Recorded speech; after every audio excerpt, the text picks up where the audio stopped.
kami dari kelompok 6 akan membawakan faktor utama yang mempengaruhi persebaran flora dan fauna. Bagaimana kawan? Let's go! Assalamualaikum warahmatullahi wabarakatuh. Perkenalkan, nama saya Randika Ramadan. Kali ini saya akan presentasikan tentang faktor iklim. Suhu mempengaruhi kemampuan makhluk hidup untuk bertahan hidup. Cahaya matahari pentingnya untuk proses fotosintesis pada tumbuhan. Kelembapan dan curah hujan mempengaruhi ketersediaan air untuk kehidupan flora dan fauna. Angin berfungsi menyebarkan benih tumbuhan dan serbuk sari serta mendistribusikan uap air. Sekian dari saya. Wassalamualaikum warahmatullahi wabarakatuh. Bocahpedia, pasti dari kalian semua kurang memahami apa yang sudah disampaikan oleh teman kita Arnat tentang iklim. Oke, saya akan memperjelasnya lagi. Seperti yang sudah disampaikan oleh teman kita Ardan, iklim ada beberapa bagian seperti suhu, cahaya matahari, kelembapan atau curah hujan, dan angin. Sebelum kita masuk ke bagian itu, saya akan memberitahu. Iklim itu memainkan peran penting loh bagi makhluk hidup. Contohnya tuh bagi mereka bertahan hidup serta berkembang biak. Oke lanjut, kita mulai dari suhu.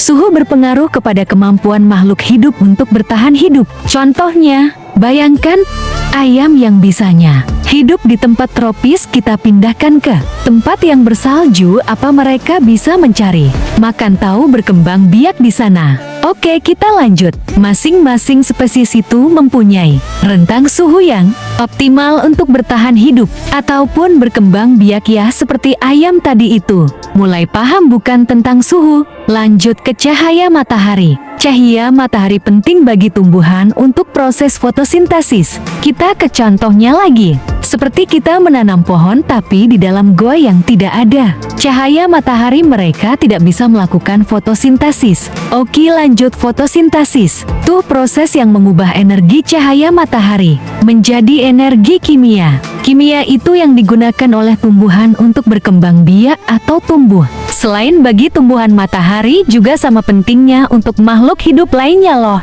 Berikutnya kita lanjut pada kelembapan ETU curah hujan. Kelembapan ETU curah hujan mempengaruhi ketersediaan air untuk flora dan fauna. Air penting untuk proses metabolisme dan pertumbuhan makhluk hidup. Kita lanjut ke contohnya. Kita pindahkan gajah dan pohon mangga ke padang pasir yang memiliki curah hujan yang sangat tipis. Itu bisa membuat mereka dehidrasi dan tidak bisa tumbuh. Oke, kita lanjutkan ke angin. Apa kalian tahu angin topan ya? Kita tidak membahas itu, tapi angin yang berfungsi bagi flora dan fauna seperti menyebarkan benih tumbuhan dan mendistribusikan uap air. Angin juga mempengaruhi pola hidup sebagai hewan loh. Contohnya di sepaku sering hujan lebat, kemungkinan burung-burung akan imigrasi ke tempat yang tidak terdapat oleh hujan itu. Oke, kita akan berjumpa lagi dengan Bocahpedia di penjelasan berikutnya. Assalamualaikum warahmatullahi wabarakatuh. Saya Muhammad Antoni Saputra akan menjelaskan faktor edafik tanah.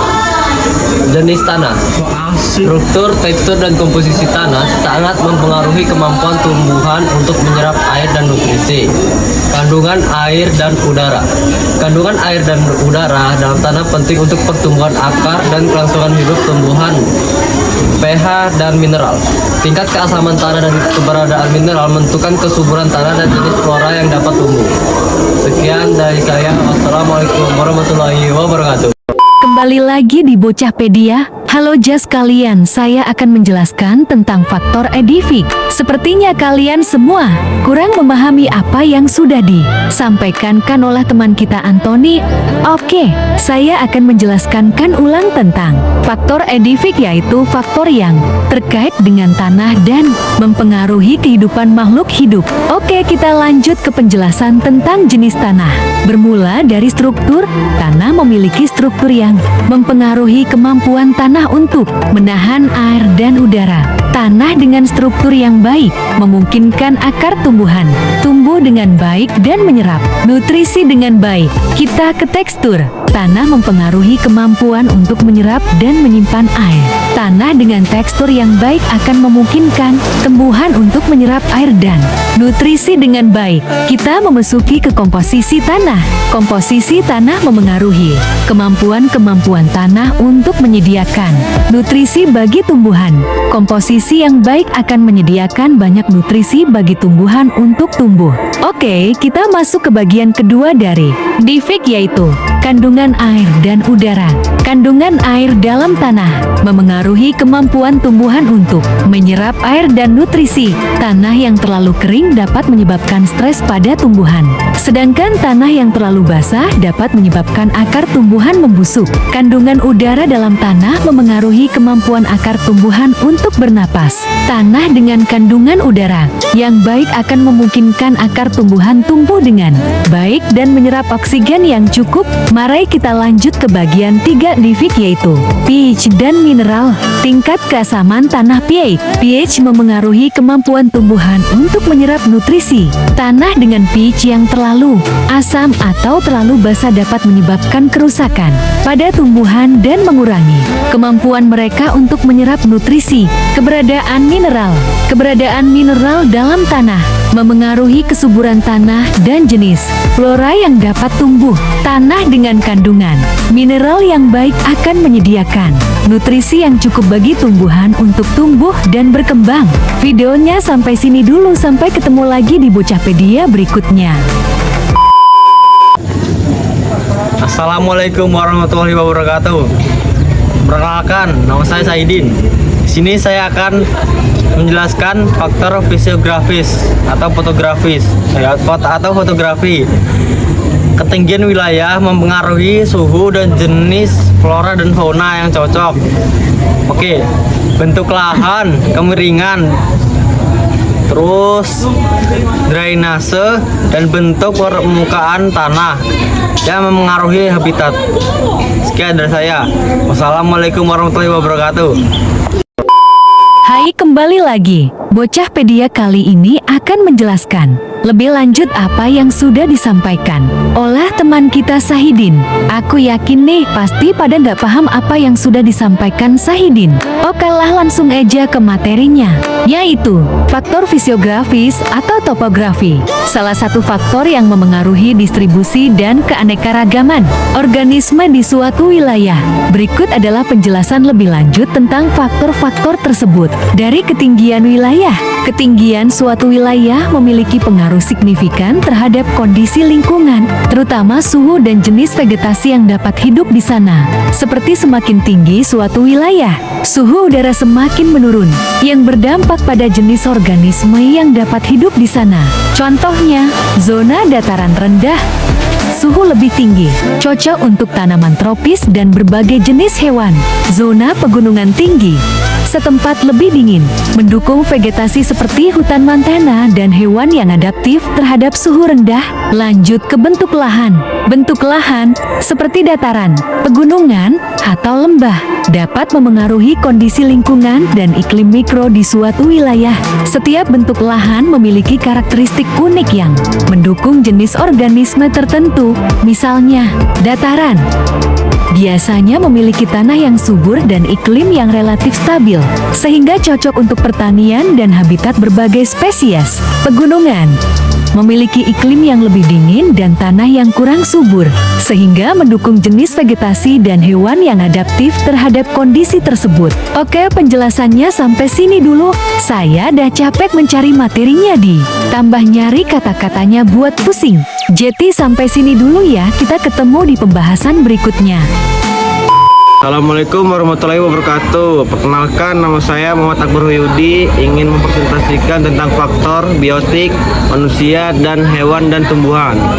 Manusia dapat mengubah habitat dan tahanan alam melalui pembangunan dan pemanfaatan lahan. Hewan dan tumbuhan adalah hewan berperan sebagai penyebar benih dan interaksi antar spesies juga mempengaruhi pensebaran. Oke, sekian dari presentasi saya. Wassalamualaikum warahmatullahi wabarakatuh. Hai, kembali di Bocahpedia lagi. Kali ini Pedia akan menyampaikan apa yang sudah disampaikan oleh teman kita Akbar, yaitu faktor biotik atau makhluk hidup. Faktor biotik itu adalah komponen hidup dalam suatu ekosistem yang memengaruhi interaksi dan keseimbangan lingkungan, seperti manusia, hewan, dan tumbuhan. Kita mulai dari manusia. Manusia memiliki pengaruh besar terhadap lingkungan dan ekosistem. Dampaknya bisa positif atau negatif. Kalau positifnya tuh, manusia berperan dalam melindungi dan melestarikan habitat serta spesies melalui upaya konservasi dan pembentukan kawasan lindung. Contoh, pembangunan taman nasional untuk melindungi ekosistem hutan dan spesies langka. Ini yang dimaksud bukan kebun binatang ya. Lanjut ke hewan. Hewan memainkan peran penting dalam menjaga keseimbangan ekosistem melalui interaksi mereka dengan tumbuhan dan hewan lainnya.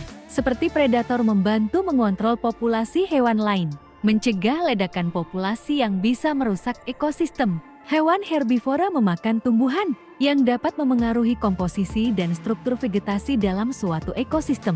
Interaksi antara predator dan mangsa menjaga keseimbangan populasi dalam ekosistem. Serta hewan berperan dalam siklus nutrisi dengan memecah bahan organik dan mengembalikan nutrisi ke tanah. Contohnya itu hampir sama kayak pelajaran SD, yaitu rantai makanan. Tapi yang satu ini pelajaran lebih mendalam. Kita memasuki ke bagian tumbuhan. Tumbuhan adalah produsen utama dalam ekosistem.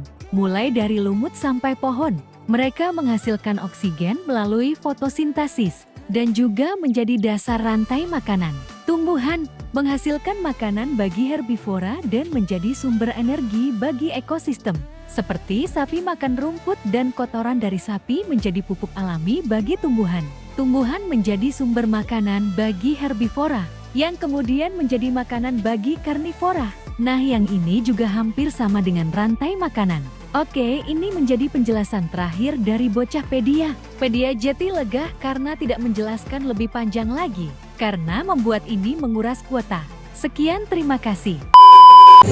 Halo guys, sekian dari kelompok kami. See you next time. Oke teman-teman, terima kasih sudah menonton video